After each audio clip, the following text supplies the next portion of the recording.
It is Thursday, June 19th here at the Desert Marksman range in Palmdale. Got here at 6 this morning or just before 6, and there were people already here. So I figured lots of people have the day off today because today is a federal holiday for Juneteenth. And I guess they're all here at the range just to get some time in. But I'm here in Palmdale, try to get some extended distance work. I didn't really have time to set up targets. I set up 2, and I still need to set up a paper target, but I'm just going to kind of chill for a little bit and then wait for a lull so I can put out my paper target and whatnot. But I think some of these guys are probably just here to shoot and leave. So we'll see how long it takes for a short break. But I'm going to go ahead and get set up as far as on the firing line, and then we'll start shooting. But I have a lot of gear to play around with today. A few things that I'll bring up in the range vlog. So let's go ahead and get our gear unpacked and start setting up.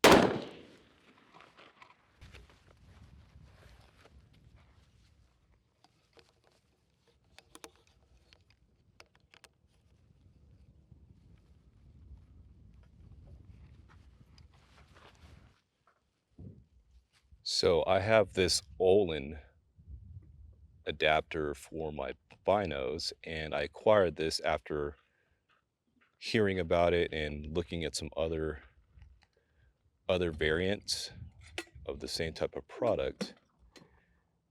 And this one seemed to fit the best as far as what I needed. However, you do need to have a custom case for it. So they do have a proprietary phone case, which runs against this magnetic eyepiece that you put on top of on the eyepiece of the binocular. But it seems like it's pretty stable. And I have the Vector-X with the HUD turned on, of course, and I'm just lasing targets here. It's a little bit unstable because I'm using a mini tripod on this plate, but you can see here,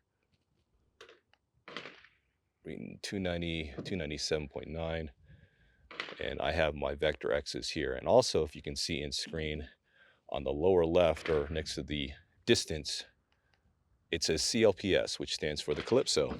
The Calypso is this wind meter here. I've had this for a few months now because I haven't really had time to mess with it. But this is basically a audible wind reader, so basically uses sound to detect the wind directions, and apparently it's pretty accurate because if we go into the mini system of Calypso, you can see that it does have wind direction updating live. So it is coming right to left. It does indicate that, and based on the wind flags out there or the wind indicators, it is moving right to left. And right now it's telling me 6 miles an hour to 8 miles an hour. I think 8's like the wind 2 is going to be, I think, your top end, or it might just be fixed, but wind 1 is real time. So right now 6 mile an hour winds. But more on this in a moment. I'm going to go ahead and get some rounds downrange because it is supposed to gust up to 20 mile an hour winds today. So we're just get some rounds with Rimfire first before the wind speeds up.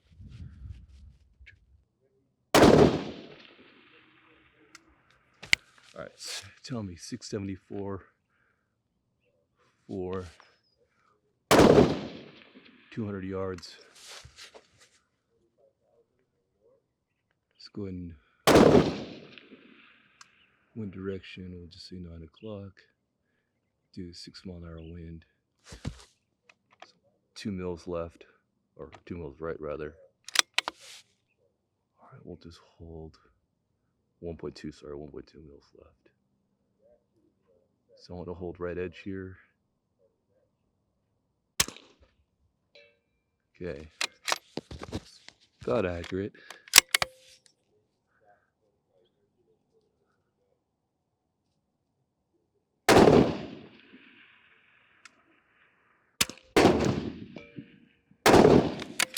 Clipped it.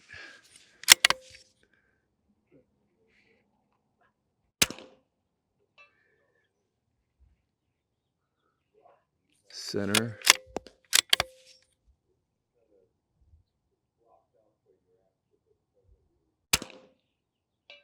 Okay.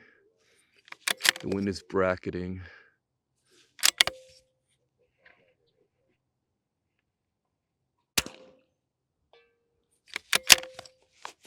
Okay. Speed is 1070.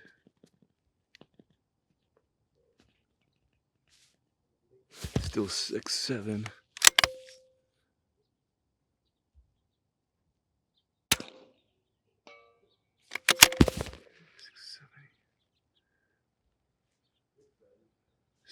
That was a fast shot, so 1076.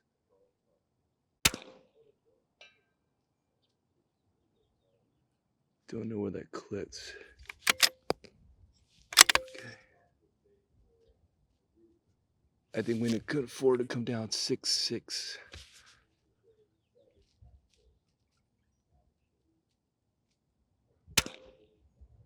All right.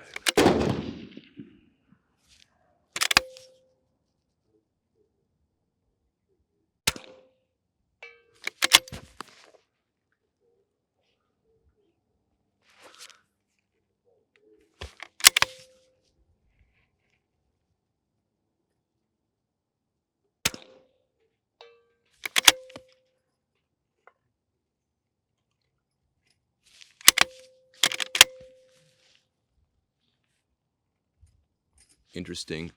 Athlon picked up 10 rounds. The Garmin picked up 9. 1071 versus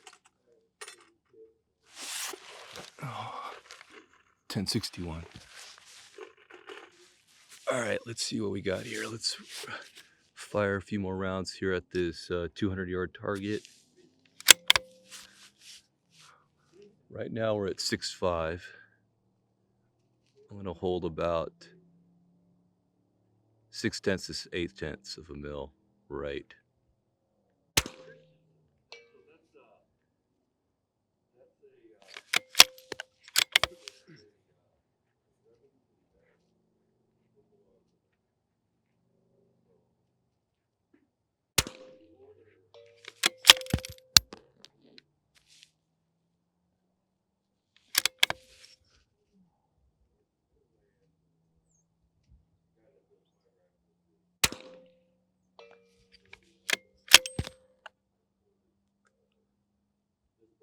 Now the Garmin is reading slower, about 5 feet per second.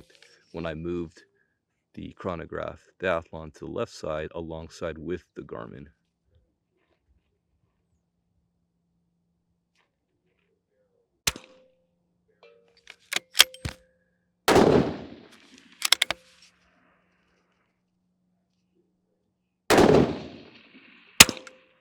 Okay, I think we'll have to true this up to 6.5.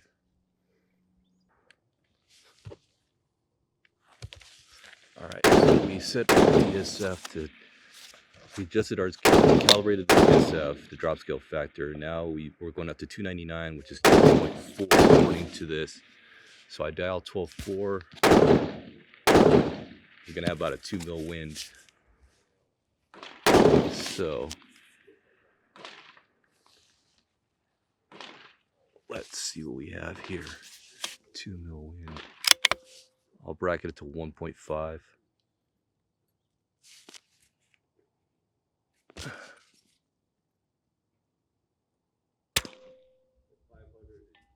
Oh, it's a hit, solid center.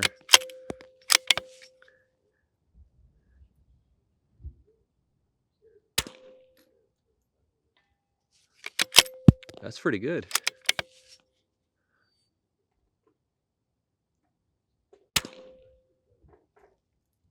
Don't know where that went though.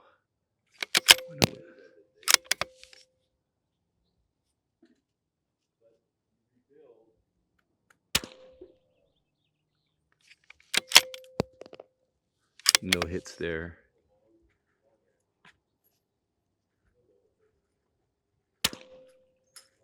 Okay, that went over the top. That one, that was a fast round actually. That one read 1078 and 1086 respectively. All right. 5 rounds. Bracket at 1.5, 1.4. Solid hit.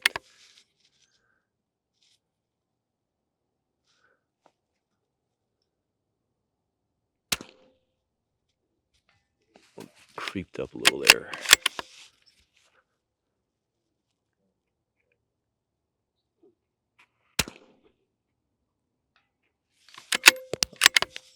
Don't have a hit indicator on these things. I should have put one on there.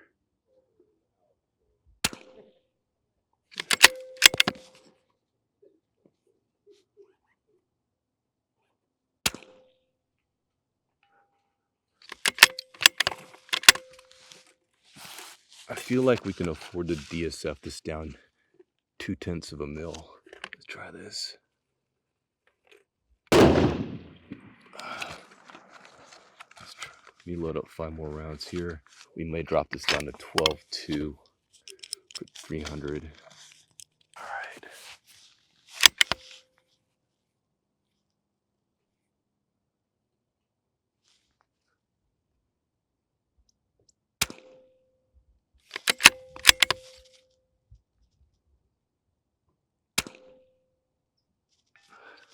No, it might be too drastic.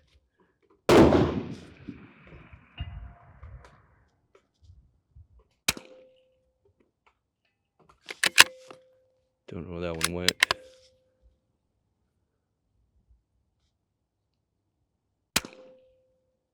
Okay. Oh, that was a hot round. 1093. 1093. 1078.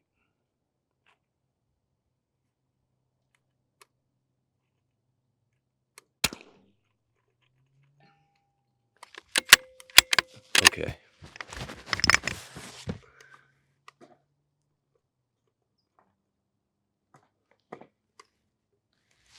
I think 12.3, 12.2 might be a little drastic. I think 12.3 was CalDSF. Oh, no, the readings are 12.3 now. I think we're about accurate here. See, it's 12.3 on my Kestrel now on these conditions. Okay, I think CalDSFing at 200 was accurate enough to get us on. So, all right, we'll live with this. All right, so we are set up for the NRL Hunter rig. Got both chronographs set up here. First time using the Rangecraft with centerfire. Have target 100. My own steel at 300, or roughly 299 to be exact. Let's go ahead and get a couple 100-yard shots here just to make sure we have decent zero.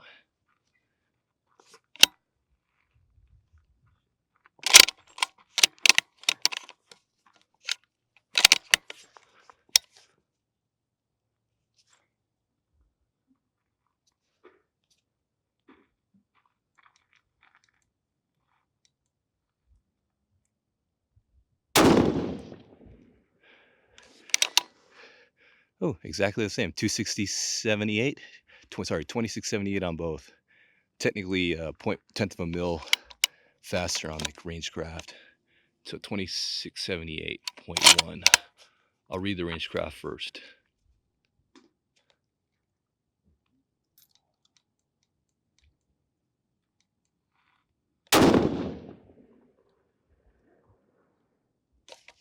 $26.93.2 versus $26.92.6.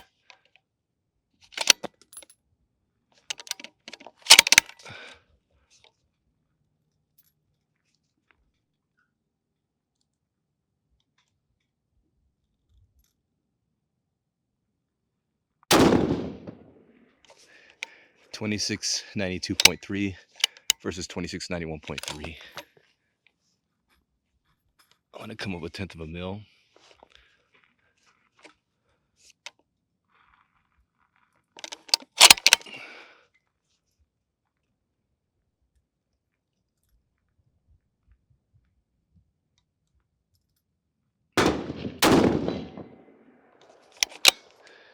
$26.92.9 versus $26.91.3.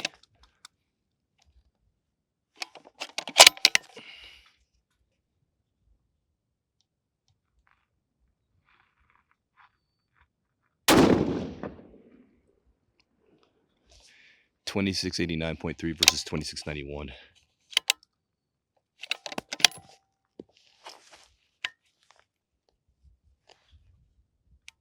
Left to 10th.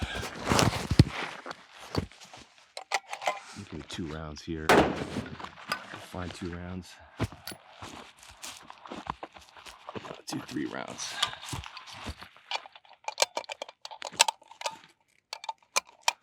Just a reminder, these are Burger 144s with 42 grains of reloader. Sorry, H4350. 42 grains H4350 with ACCR BR4 and Alpha Munitions brass.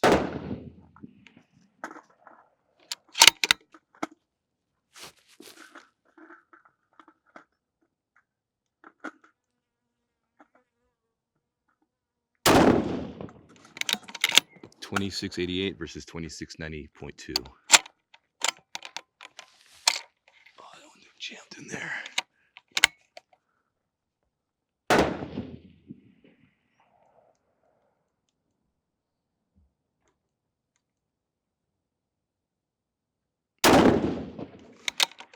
$27.07.3 versus $27.06.8.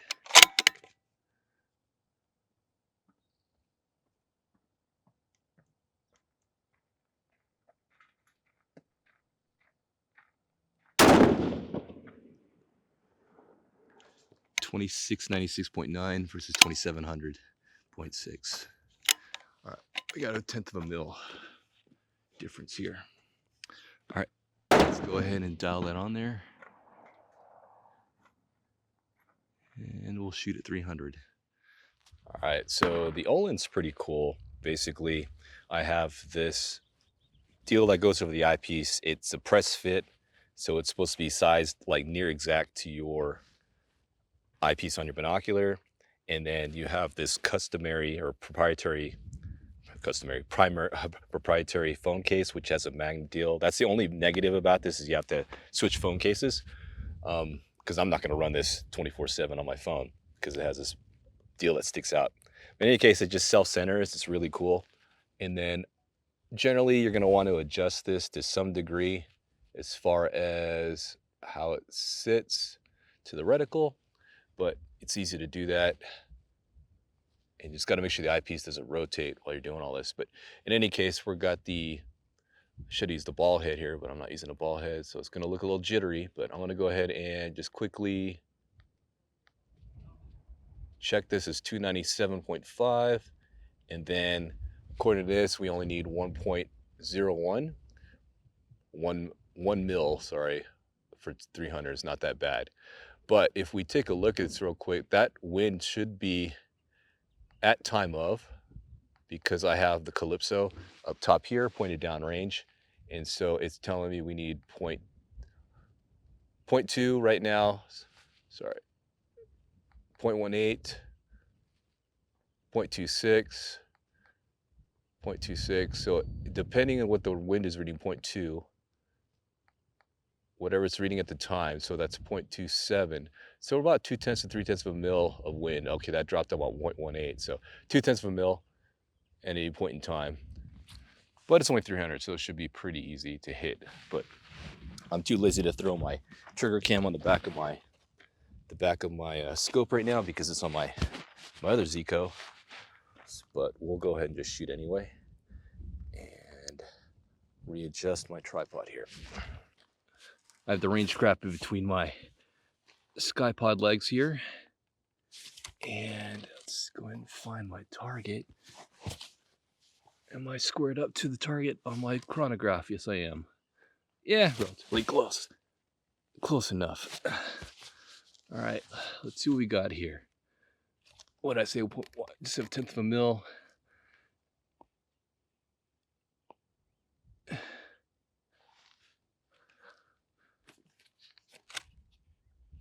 All right, do I have the trigger cam set up?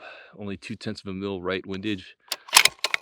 We'll go ahead and shoot this. It should be pretty easy hit here. The target's on a very, this is not staked in.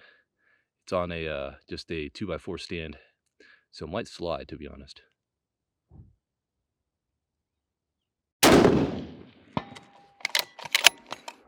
Dead center hit, 2695.2 on the Rangecraft, 2693.5 on the Garmin.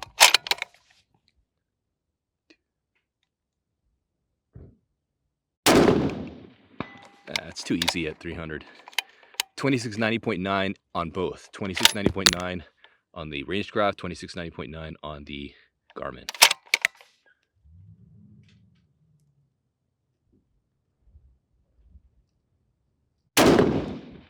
Dead center again. 2699.1 versus 2697.9. So there are some variances here. It's not off the same. Like the difference between the readings are not the same every time. So we'll take that into account. How many rounds did I fire? Just 3? Where's my other brass? All right, let's go ahead and get up off the gun and take a look at some steel, club steel out there, and we will try to get on those targets. All right, so let's find some club steel to shoot at here. We have a couple of really relatively big targets on the hillside here, and I'm looking at my phone, so this may not be an exact range.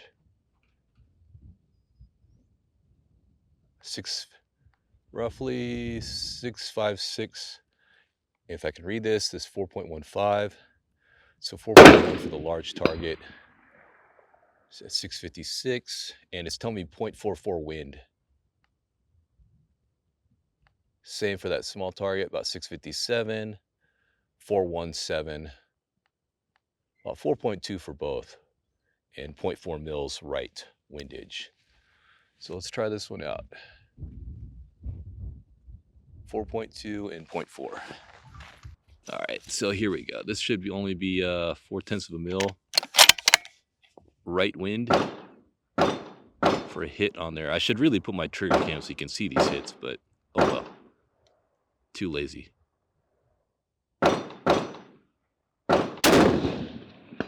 Hit.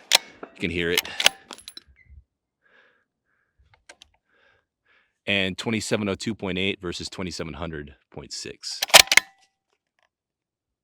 Another 0.4 of a mil right hold.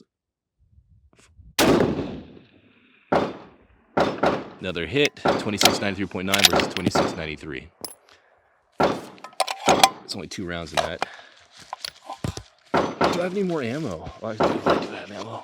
Let's put 2 rounds in that small target.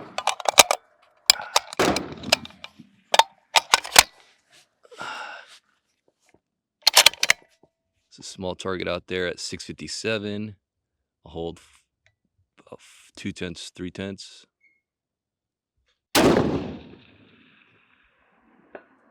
Hit 2687 versus 2687.3 versus 2682.1. That's a huge difference, actually.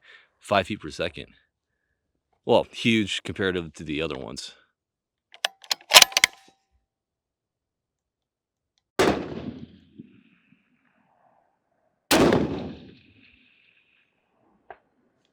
$2695.5 versus 2690.4. All right. I think we're on. There's a really small target out there. I want to shoot one on. See if I can get it on there.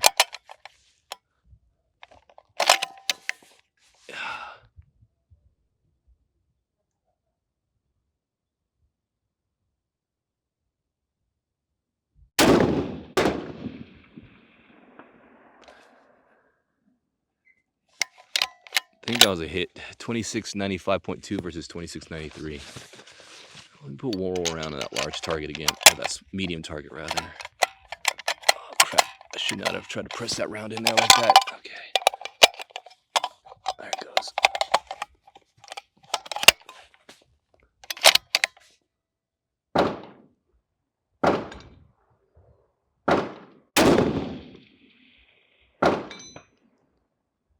$2694.9 versus 2694.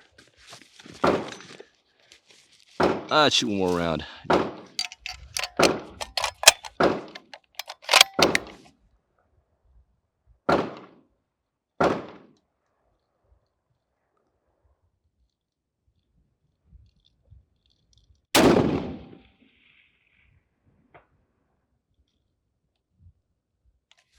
$2696.2 versus 2695.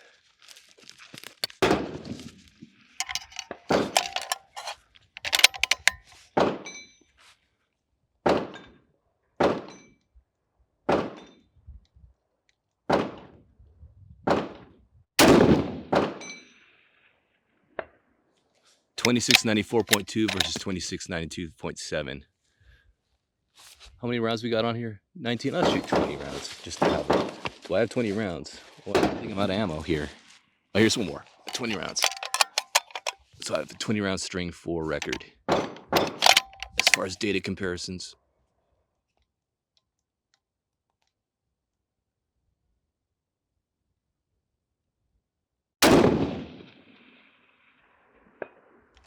$26.84.4 versus $26.81.9.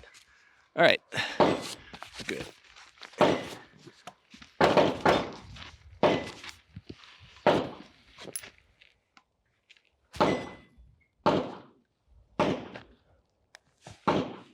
I'm gonna read the summary here. All right, so here's the summary of this string. We have, keep in mind we did a full bore shot on this one. So this is an average of 2693.4 on the Athlon versus average of 2692.4 on the Garmin. Standard deviation on the Athlon is 6.1. Standard deviation on the Garmin is 6.4. And how do I get extreme spread on these things? Extreme spread on the Athlon is 29.2, and extreme spread on the Garmin is 28.7. They're pretty close. They're pretty close. As far as this Ollin is concerned, I'm really liking it compared to the other ones I've tried. I've tried 2 other ones before, and it's the unfortunate aspect is the phone is just too heavy to fit on that whatever clamp that they use on the prior ones I tried, and it just falls off. This Ollin, the press fit of the initial adapter is really good, and the magnet that holds it to the bino is cool. My only concern though is with a magnet near the bino, this could affect the bino's compass and whatnot. So that's a concern here, which I really didn't consider too much. But yeah, magnets and range and these compasses could be a problem. So just keep that in mind when you're digiscoping with these types of products that use magnets. But just want to get some sample photos before I leave, just with this with the Ollin while I'm out here. And as far as the Calypso, I think it works pretty well, at least combined with the Vectronix. There's a lot of things, little nitpicky things that I have to mention about the Calypso. And we are getting real-time wind here. Yeah. So the thing with the Calypso is that I bought one last year, 2024, and unfortunately what happened is it was a brick. I charged it once and it wouldn't charge again. I emailed them and they said, oh yeah, we had a problem with the firmware. You can't really fix it, so we'll have to send you a new one. I'm like, okay. And it's like, they said, we'll just replace it for real. I'm like, cool. And then it took a couple months back and forth before I finally got it, a new unit. And so that kind of left a bad taste in my mouth.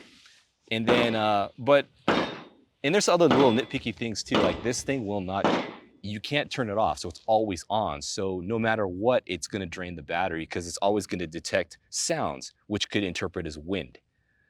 I was told that if you like kind of put it into one of those, what do you call them? Faraday bags, it should keep it from like turning on because it doesn't like, or at least it'll keep the Bluetooth from like communicating with your phone, because my phone's always near it too, because I keep it in my room. Like I keep it in a garage or maybe in my gun room, and then my phone's in there and it'll like, they'll connect to each other. So you might have to put it in a Faraday bag, and then if there's any sounds, it might pick that up. So that's kind of a annoying factor. Why didn't it have an on-off switch? I don't know, but it's always on. So that's a big problem there. And I think there's a few other things that I'll bring up in a written review, but I mean, it's cool. I think it's a toy. It has applied ballistics built in, so it communicates with all your AB units, but there's a lot of nuances there. And so there's a lot to discuss, and then there's been a lot of discussions on forums about the Calypso. I feel like it's not worth buying, to be honest. If you have the money to burn just to play around with something, I think it's a cool toy, but right now I think it needs the new generation. You have to wait till they come up with the next gens, because they need to improve, number one, the power. Like you need to be able to turn it off. I think that's just the dumb design. And then they need to fix applied ballistics so that you can have multiple applied ballistics units talking to, like, pairing up together, because you can't have a Calypso and a Kestrel tied to your binos. at the same time. If I recall correctly, there's like weird nuances, like how many things you can connect to applied ballistics unit. So they need to fix that issue. That's more with the AB protocols, and hopefully they can resolve that. I'm not entirely sure if that's going to be something they can fix easily. But anyway, that's it for the Calypso for now. Packed up my gear, vacated the line. Pretty much done shooting. Not much shooting today as far as actual rounds. I only fired maybe 30 rounds rimfire and 20 rounds centerfire, but I got some more data points for the Athlon Rangecraft Chronograph with rimfire and now with centerfire rifle. I'm gonna get some more data points with pistol to see how that is, and then run it a little bit longer, and then try to get some more time with it, just so I can do a write-up, an accurate write-up as far as something that's based on some experience, and maybe do a video review. But that's that for the Rangecraft. But if you're going to ask me right now, which one should you get, Garmin or Rangecraft, or the Athlon Rangecraft, I personally would go Garmin. I'm just used to the Garmin. I think the menu, the onboard system, the buttons on the Garmin are easier to understand. Or at least I'm just used to them, because when I was using the Athlon, I'm always like hitting the wrong button to go somewhere. I didn't want to go to this part of the menu. I wanted to go back out. So I'm a little biased towards the Garmin. If you had never used the Garmin before, I think the Athlon will be fine. So, I mean, there's no reason to sell your Garmin to buy an Athlon. You already got the Garmin. Why would you sell the Garmin? There's nothing about the Athlon that says, hey, is better than the Garmin. Now, if you're buying straight up, like no other chronograph right now, then you probably should just get the Rangecraft. It's cheaper. It works, from what I can tell. I mean, it works well enough. But the app is pretty trash so far. I don't see the point of even using the Athlon app except to sync the date time with your phone. Because I didn't even look at the mini system of the Rangecraft to see if you can actually change the date and time on the unit itself. But that was the only benefit of actually connecting my Rangecraft to my iPhone with the app. That was the only thing I saw. Other than that, I don't see the benefit of the Athlon app so far. They're going to have to update it because it's not good. So that being said, if you're buying straight up with no chronograph, go ahead and get the Rangecraft. But if you already have your Garmin, obviously you're not going to sell it. To get a Rangecraft, there's no reason to. I think the Garmin's still the cleaner execution as far as the overall type of, just the whole setup is just, everything's easier to understand. There's already accessories and whatnot to mount it to your gun. But I'm sure it's going to be pretty quick for people to come up with other Rangecraft accessories, third-party stuff for mounting options. But yeah, I don't know. I would just say, I mean, for me, straight up, just knowing what I'm knowing now, like having experienced both, if I had to buy again, somebody stole my Garmin and my Athlon, what would I buy? I would just buy another Garmin, just because I just like the Garmin.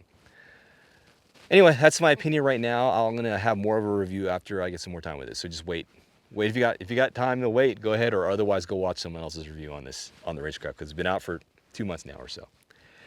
As far as my Ollin adapter, this thing is really cool. I'm really liking it.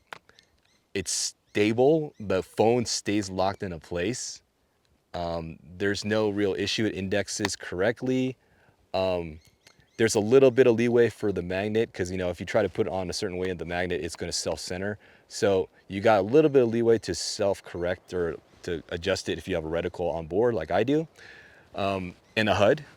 But I really like it. It's stable. It doesn't fall off. I really like it. My only concern is this adapter, again, uses magnets. This has a compass on board. What's the effect of the magnet on that compass? Probably not good. So I'll have to find out more to see whether or not this is a huge issue to have something like this on the Vector-X's for some time. It does look like it's slightly compressing the eye cup a little bit on the tip end, but so I get that press fit. I don't think these Vortex eye cups come off, to be honest. I don't think they're user replaceable. I'll have to find out as well. Anyway, I do like the Ollin as far as stability. So I'm going to try to find out more about the whole magnet issue, though, see if this is going to have any long-term adverse effects on the bino, the compass on board, but we'll see. Calypso, I already talked about the Calypso a little bit. So the Calypso's cool. It will tell you the wind and whatnot. I can connect it to my phone using the Applied Ballistics app, because I have the Applied Ballistics. I pay for a lead or whatever. And right now, I think my binos are off, so it should connect if I hit my devices, which you can't see. But yeah, wind dot available. I'm going to connect to that. It's active. And then I can go. And do I have real-time wind here? try it. So, trying to find the wind part here. It's been a bit since I used it, so. In any case, it is connected, and I can, oh, it's 100%, interesting. As far as the battery, maybe it's not reading that right. But yeah, for the most part, it's really cool. I mean, you're getting valid wind data real time. I think it's interesting product. It has lots of nuances and bugs. Obviously the bricking issue for my first unit, but hopefully there's not a problem in future firmware updates. The fact that you can't turn it on and off is kind of annoying because, again, it's always going to be running battery, which, you know, you're going to have to keep it charged up. And the problem is it's wireless charging only, which I did not mention. So there's no USB mini or whatnot plugged in here. You have to use a wireless charger. The problem with the wireless chargers, this doesn't know like when to stop charging. So you can damage the battery if you keep it charged. If you keep it on the wireless charger, it's 100% and you just leave it there, you will damage the battery because you're going to overcharge it. Because there's no way for this unit to understand, oh, stop sending me a charge or I will refuse to be charged, right? If he keeps getting more charge. It's not that smart. Not like a connected USB charger where it knows it can read and get feedback from the device. Oh, you got too much, there's too much power, or you're already powered up or charged up. I'm going to not send you any like more watts or whatever. So that's kind of an issue there. And I don't know. I think it's cool. It's a cool tool, but it's still a toy in the grand scheme of things. I think if you already have a Kestrel, stick with your Kestrel. I think this works well enough because they're both doing the same thing. It's going to be wind at your point where you are, your wind where you're standing, not downrange. So this works. This still is an all-in-one unit that I would recommend. It's just a Kestrel. This ties into other things like your binos, and I can still tie my Kestrel to my binos if I wanted to. So I just feel like using the Kestrel is better. It's just better to have something like this, so it's a standalone unit. I don't need to have this paired with something else to do my solver. I have my solver all on this. So get the Kestrel. If you're thinking about Kestrel versus Calypso, get the Kestrel. If you have a Kestrel and want a Calypso, if you got the money to burn, go for it. But I feel like right now it's a waste of money for something that may not work ideally for you. So anyway, that's it for today. I want to roll out of here, or I'm going to take some photos before I leave, but I'm going to roll out here in a few minutes. But that's it for today, June 19th, here at the Desert Marksman Range. This Sunday is our NRL 22 match, so if you're in the area near the One Stand Gun Club, come on out. Sunday, 8 o'clock sharp for our range brief, and I'll put a link to our NRL 22 match information page in the video description, so you can check that out. But that's this weekend. Anyway, that's it for today, June 19th. Here at Desert Marksman Range, not Marksmanship Range. Desert Marksman Range here in Palmdale. Thanks for watching. I'll see you in the next vlog.